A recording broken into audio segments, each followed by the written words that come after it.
Okay. Hello. I'm Tim, and this is my final presentation. I wish I could screen record, but let's see. It's not working. Oh no, it can't record my audio for some reason. But this is my face. Yeah, let's get started. Let's see.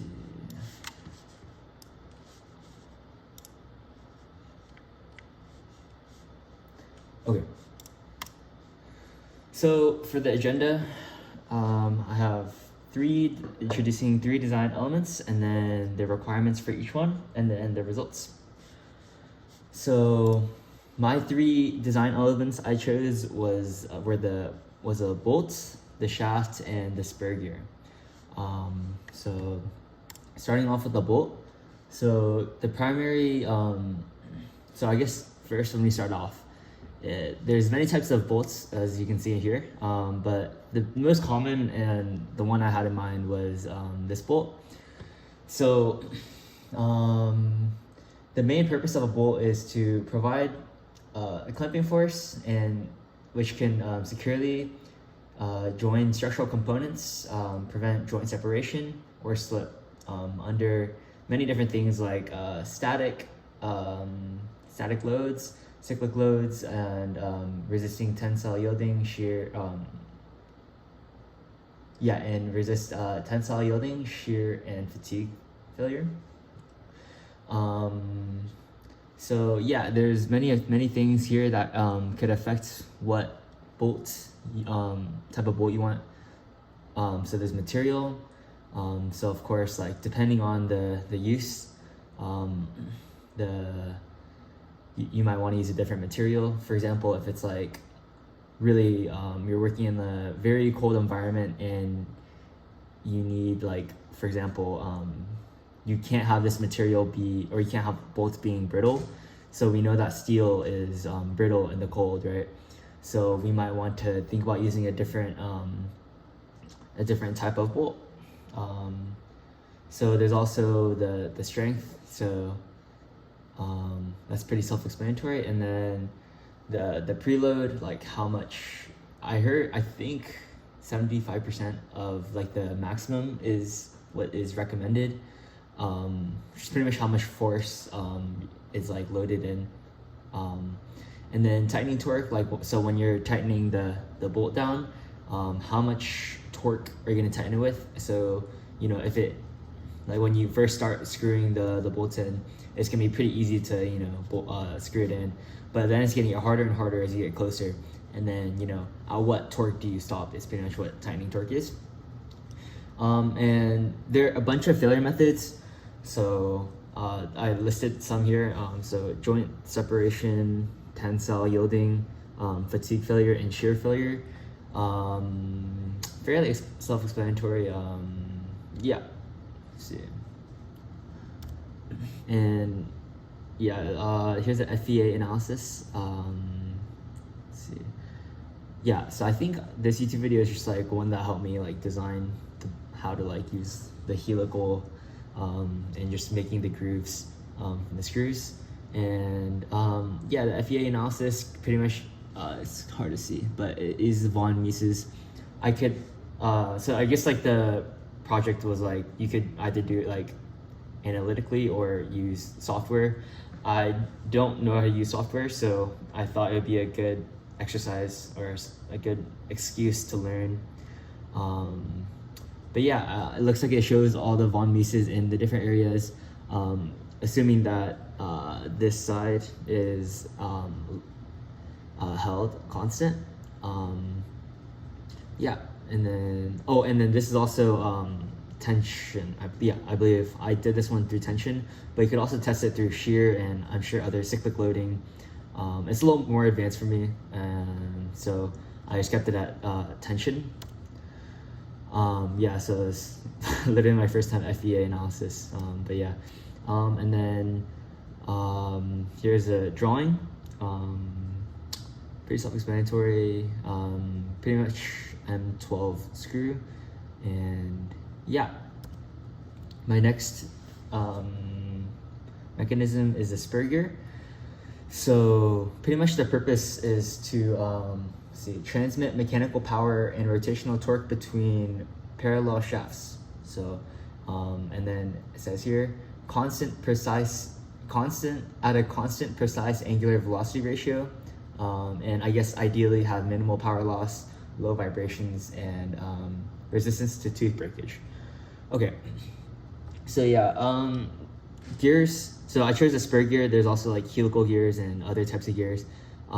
Spur gears is the most basic type of gear, and pretty much the point is to translate rotational energy, or rotational to another, just transmitting rotational energy. So this one has a low teeth and high teeth. So if if a motor was attached to the red one, the green one would spin slower, so slower than with the motor spinning, but there would be a higher torque. And then if the motor was on the green one, the red would spin a lot faster. So if you kind of see like rotational works as like one rotation for the green, there's probably like two or more rotations for the red. So for every time the green spins, the red spins way more, right? So it can go a lot faster, but might have or has reduced torque. And based on the application, you can change the sizing.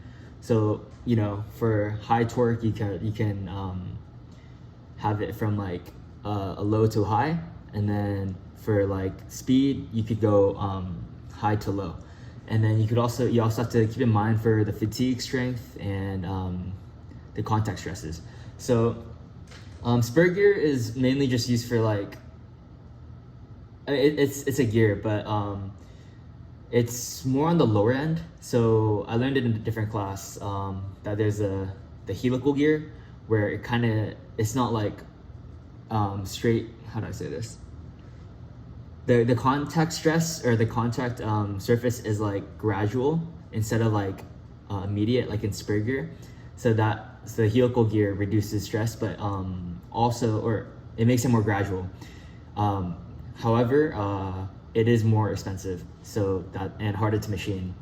So those are the things that are needed to be kept in mind. And then here's an FEA analysis.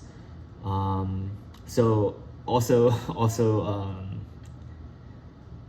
cyclic loading and where having the gear move is fairly difficult to do FEA analysis, especially for me since I'm doing this for the first time.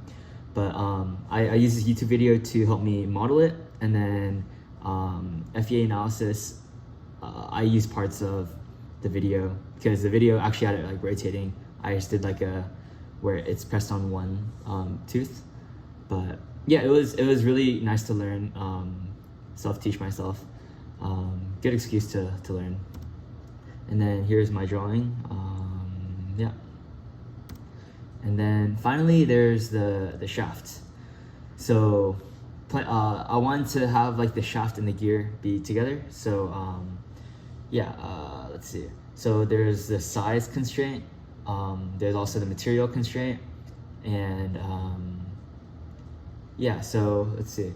To support rotating machine elements, such as gears and bearings, these shafts transmit torsional torque along its axis and maintains precise rotational alignment. So you can choose these, and by doing that, you can resist combined cyclic bending and torsional fatigue, which causes failure, or potentially could cause failure. So when you're picking out the correct shaft, you need to have in mind the size, the material. So pretty self-explanatory, but the bigger diameter, the more resistant it would be to forces. Like if you think about it, like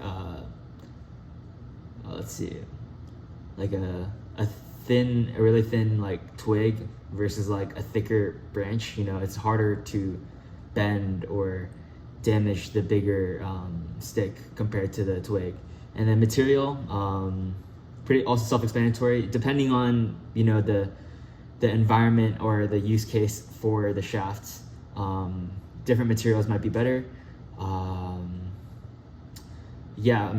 pretty also self-explanatory. Like for example, like if you have like a 3D machined plastic shaft versus a steel shaft, probably the steel shaft would outlast the 3D printed shaft. And then tolerances. We kind of we talked about this in class or in the lecture, online lectures.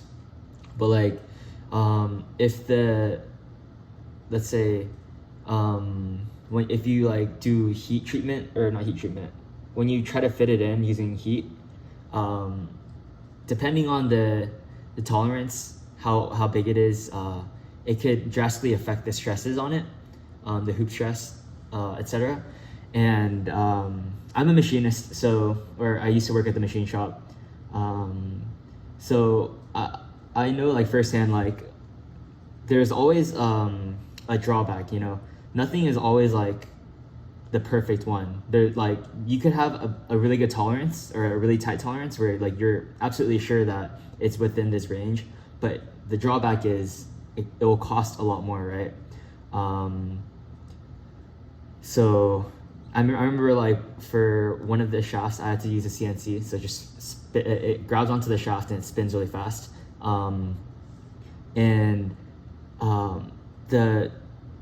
I think some researcher wanted it to be in the 10th thou, which is like 0.0001, I believe, yeah.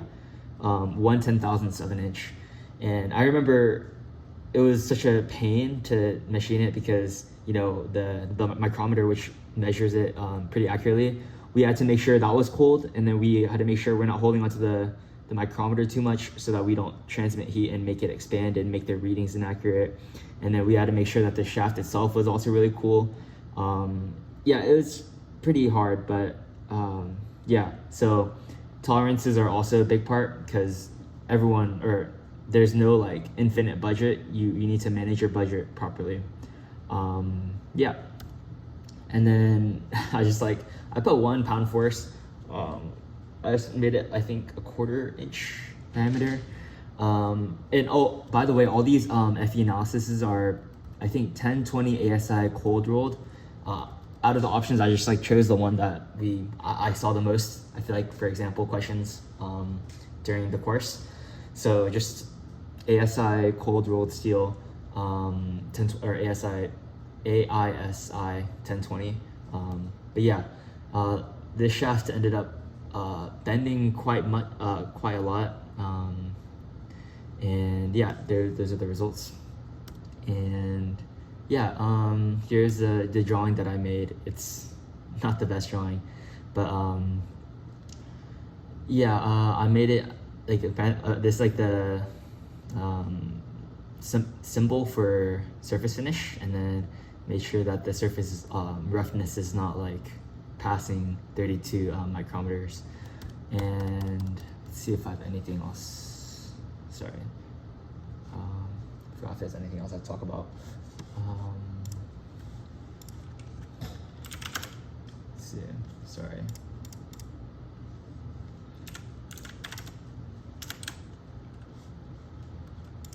One take, I think, hopefully. Let's see.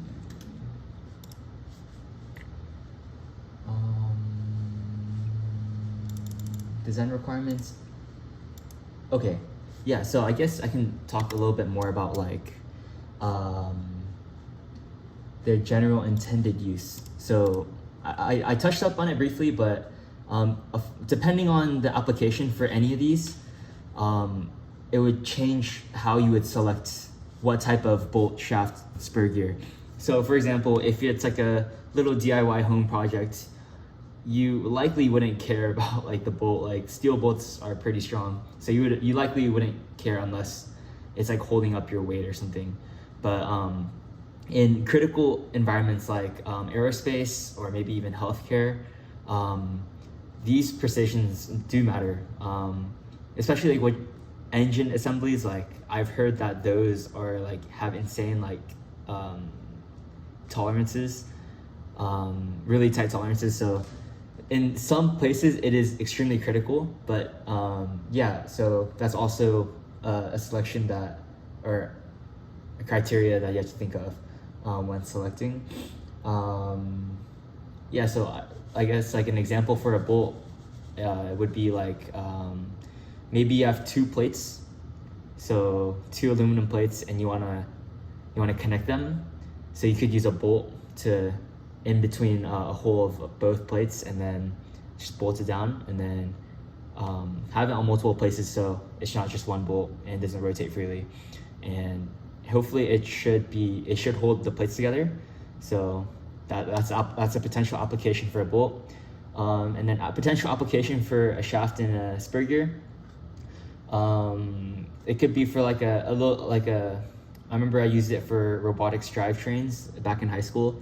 So pretty much we would have a motor spinning the spur gear on a shaft. It can't just spin freely. The shaft kind of keeps the gear in place. And then with different spur gears, I was able to increase the speed ratio into a certain speed that we found best. So I think it was like 600 RPM, but that wasn't offered by the motor, right? So we had to use gears to go down to that ratio. Let's see, is there anything else for maximum? And then, yeah, so I designed these myself, but I did watch a video to help me learn how to do this. Yep. And then the shaft was fairly simple, but yeah, that should be all. Thank you, Dr. Malik, for the excellent videos. I feel like I learned a good intuition on, I guess, just forces, failures, etc. throughout the course.